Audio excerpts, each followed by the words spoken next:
Vous êtes retraité et vous vous sentez très seul? Avez-vous déjà pensé que revoir de vieux amis pourrait aider? Beaucoup de gens pensent que reprendre contact avec de vieux amis les aidera à faire face au vide émotionnel que crée souvent la retraite, mais ce n'est pas si simple. Vous pourriez vous sentir pire si vous rendez visite à des amis lorsque vous êtes seul, et si je vous disais cela? Dans cette vidéo, nous examinerons 5 raisons surprenantes pour lesquelles vous ne voudriez peut-être pas compter sur de vieux amis pour vous aider à vous sentir moins seul après la retraite. De l'évolution des relations au fil du temps aux dangers cachés de la dépendance émotionnelle, chacune de ces raisons montre pourquoi la recherche de réconfort et de visages familiers n'est peut-être pas la réponse que vous pensez. Nous parlerons plutôt d'une manière plus intelligente et plus saine de gérer la solitude après la retraite, une manière qui mène au véritable bonheur et à la croissance personnelle. Écoutez jusqu'au bout, car ce que vous apprenez aujourd'hui pourrait complètement changer la façon dont vous rencontrerez de nouvelles personnes à la retraite. Avant de commencer, assurez-vous de vous abonner et d'appuyer sur la cloche. Vous ne manquerez ainsi aucune vidéo. Veuillez noter la vidéo avec un j'aime si vous l'avez aimée et un 0 si vous ne l'avez pas aimée dans les commentaires. Merci pour vos idées. Cela m'aidera à faire de meilleures vidéos pour vous. Nous pouvons commencer maintenant. La première chose est que les amitiés changent lorsque l'on prend sa retraite. Certaines amitiés ne sont plus les mêmes qu'elles étaient après la retraite. Cela peut être difficile à accepter. Si vous pensiez pouvoir reprendre là où vous vous étiez arrêté avec vos amis, en partageant des rires, des histoires et de la compagnie comme vous le faisiez auparavant, vous vous trompez peut-être. Les gens changent et la vie prend des directions différentes, et les amis dont vous dépendiez peuvent ne plus s'intégrer dans votre vie aussi bien qu'avant.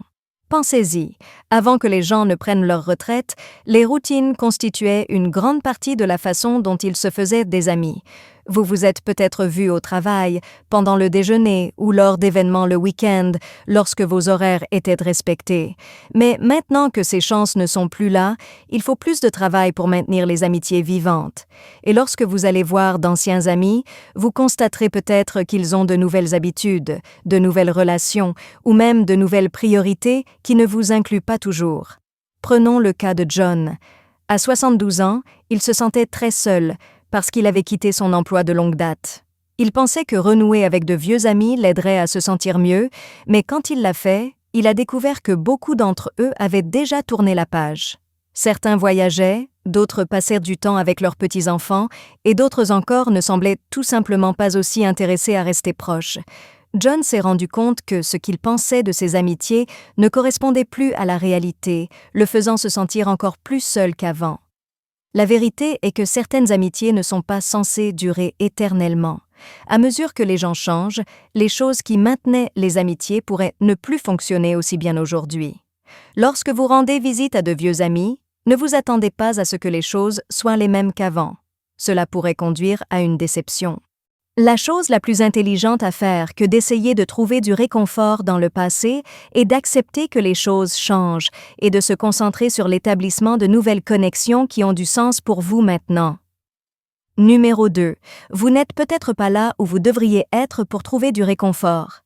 Lorsque vous vous sentez seul, il est normal de rechercher quelque chose qui vous donne le sentiment d'appartenir, comme quelque chose du passé. Pour beaucoup, cela signifie reprendre contact avec de vieux amis. Mais la plupart des gens ne s'en rendent pas compte. Être seul ne signifie pas toujours manquer les autres. Il s'agit souvent de manquer une raison de vivre. À la retraite, les routines qui donnaient un sens à votre vie disparaissent d'un coup. Vous n'avez aucun travail, réunion ou autre obligation qui nécessite toute votre attention pour le moment. Ils se tournent vers des amis pour combler le vide qu'ils ont l'impression d'avoir perdu le sens de l'orientation après la retraite. Ils pensent qu'ils se sentiront à nouveau eux-mêmes s'ils parviennent à reprendre contact avec les bonnes personnes. Mais la vérité est que se tourner vers de vieux amis pour trouver du réconfort ne résout pas toujours le problème. Vous pourriez passer du temps avec des amis et parler du bon vieux temps, mais vous vous sentiriez toujours vide à l'intérieur. Le problème n'est pas de ne pas avoir assez d'amis ou de famille, mais plutôt de ne pas avoir suffisamment de choses significatives à faire. Vous ne devriez pas compter sur les autres pour vous rendre heureux. Au lieu de cela, vous devriez vous concentrer sur la redécouverte de vos passions, la définition de nouveaux objectifs et la création d'une vie qui vous rend heureux et qui ne dépend pas des autres pour vous sentir complet. Je veux dire, Regarde Martha. Après avoir pris sa retraite à 68 ans, elle n'a cessé d'appeler de vieux amis, espérant qu'être avec eux la rendrait heureuse. Elle appelait et rendait visite aux gens pendant la journée et essayait de faire des projets, mais elle avait toujours l'impression qu'il manquait quelque chose, peu importe à quel point elle s'investissait. Redonner à la communauté en faisant du bénévolat dans un refuge pour animaux était la dernière chose qui la rendait vraiment heureuse. Elle a réalisé qu'elle ne cherchait pas des amis, mais une raison de vivre. Réfléchissez à 2 fois avant d'aller voir un vieil ami lorsque vous vous sentez seul. Demandez-vous, est-ce que cette personne me manque vraiment ou est-ce que je manque quelque chose de plus profond? La vraie satisfaction émotionnelle ne vient pas du fait de compter sur les autres pour vous la donner. Troisièmement, visiter tout le temps peut perturber l'équilibre des relations sociales. Il devrait être possible que 2 personnes soient amies. Chaque personne dans la relation doit faire sa juste part pour que l'autre se sente valorisé et apprécié. Mais si vous êtes toujours celui qui commence les visites, planifie et essaie de reprendre contact, cela peut devenir déséquilibré. Lorsqu'une personne essaie toujours de se connecter avec vous et que l'autre répond simplement sans rien faire, l'amitié commence à sembler injuste. Beaucoup de retraités ne s'en rendent pas compte au début. Dans un effort pour rester en contact, ils pensent qu'ils sont simplement proactifs, mais après un certain temps, ils commencent à se demander « Pourquoi est-ce toujours moi qui appelle ? Pourquoi dois-je toujours les reconduire chez eux ? Est-ce qu'ils sont juste gentils ou veulent-ils vraiment me voir ?» Vous pourriez vous sentir frustré, en colère et encore plus seul à cause de cela. Et Richard ? Premier déménagement, des relations qui vous rendent tous les deux heureux. Quatrièmement, trop compter sur vos amis peut vous empêcher de grandir en tant que personne. Il est normal de vouloir être avec quelqu'un, surtout après la retraite quand on ne voit pas autant de monde chaque jour. Mais trop compter sur de vieux amis pour combler ce vide peut vous empêcher de progresser personnellement dont vous avez besoin à ce stade de votre vie. Vous ne voudrez peut-être pas quitter votre zone de confort, rencontrer de nouvelles personnes ou essayer de nouvelles choses. Au lieu de cela, vous pourriez vous accrocher au passé et passer du temps avec de vieux amis, parce qu'ils vous font vous sentir en sécurité, même s'ils ne sont plus bons pour vous.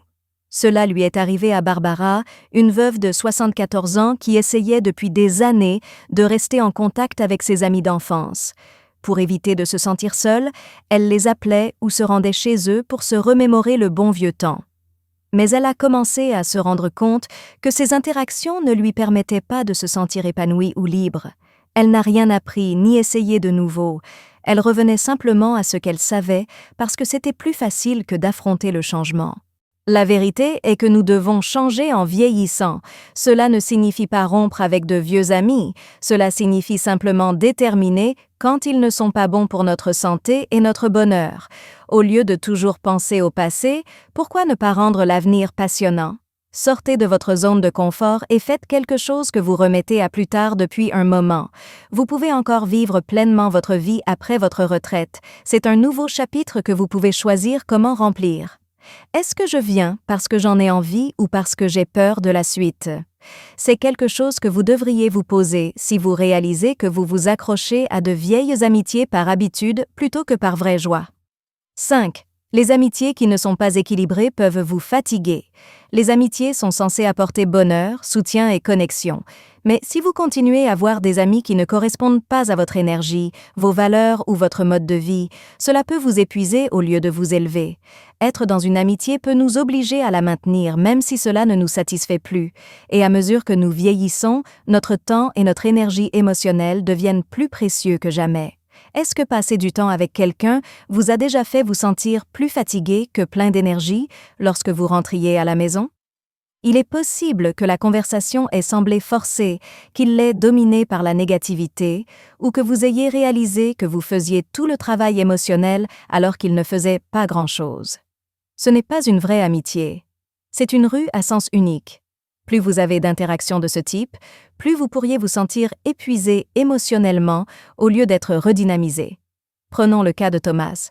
Il était fier d'être un ami fidèle à 76 ans. Il allait souvent voir de vieux amis pour voir comment ils allaient, pour s'enregistrer et s'assurer qu'ils allaient très bien. Mais avec le temps, il s'est rendu compte que ces visites ne lui faisaient pas plaisir. Certains amis n'étaient là que pour se plaindre, d'autres ne lui demandaient jamais comment il allait. et d'autres encore ne semblaient pas du tout se soucier de sa présence. Il ne se sentait pas connecté après ces visites. Au lieu de cela, il était fatigué, en colère et encore plus seul qu'avant. Vous devriez valoriser votre temps, et si vous continuez à voir des amis qui vous fatiguent, vous devriez vous demander « Cette amitié m'aide-t-elle vraiment ? Ou est-ce que je m'y accroche simplement par habitude ?» Lorsque vous avez de vrais amis, vous devriez vous sentir aimé, compris et soutenu. Dans ce cas, il est bon de prendre du recul et de concentrer son énergie sur les relations qui nous font du bien. Dernière réflexion. Si vous êtes arrivé jusqu'ici, pensez à ce dont nous avons parlé aujourd'hui. Avoir des amis, c'est bien, mais ils ne devraient jamais nuire à votre bonheur, à votre croissance ou à votre tranquillité d'esprit. Cela peut sembler être la bonne chose à faire de voir de vieux amis par habitude, par devoir ou par solitude, mais si ces amitiés ne vous aident plus, vous voudrez peut-être changer la façon dont vous les gérez. Lorsque vous prenez votre retraite, vous ne devriez pas vous contenter de vous accrocher au passé. Vous devriez également faire des projets pour l'avenir qui vous rendent heureux. Ne restez pas dans des relations qui drainent votre énergie. Au lieu de cela, consacrez votre énergie aux choses qui vous rendront vraiment heureux. Ceci inclut la croissance personnelle, les activités qui ont du sens et les amitiés qui vous font sentir valorisé. Abandonnez votre culpabilité et rappelez-vous que vous méritez des relations qui vous font du bien. La partie de cette vidéo qui vous a vraiment parlé est désormais disponible. Avez-vous déjà eu l'impression de vous accrocher à des amis qui n'étaient plus bons pour vous? Merci d'être ici aujourd'hui. Nous sommes impatients de vous entendre. Dites-nous ce que vous avez appris aujourd'hui et comment vous allez l'utiliser dans votre vie dans les commentaires ci-dessous. Nous nous soucions de ce que vous pensez, alors n'hésitez pas à nous le dire. Nous nous sentons très motivés et encouragés lorsque nous lisons vos commentaires. Veuillez aimer, vous abonner et partager cette vidéo si vous l'avez aimée et si vous l'avez trouvée utile. Merci pour votre soutien. Cela nous permet de continuer à créer du bon contenu dont vous pourrez apprendre et vous inspirer. Merci d'avoir regardé. Rendez-vous dans la prochaine vidéo.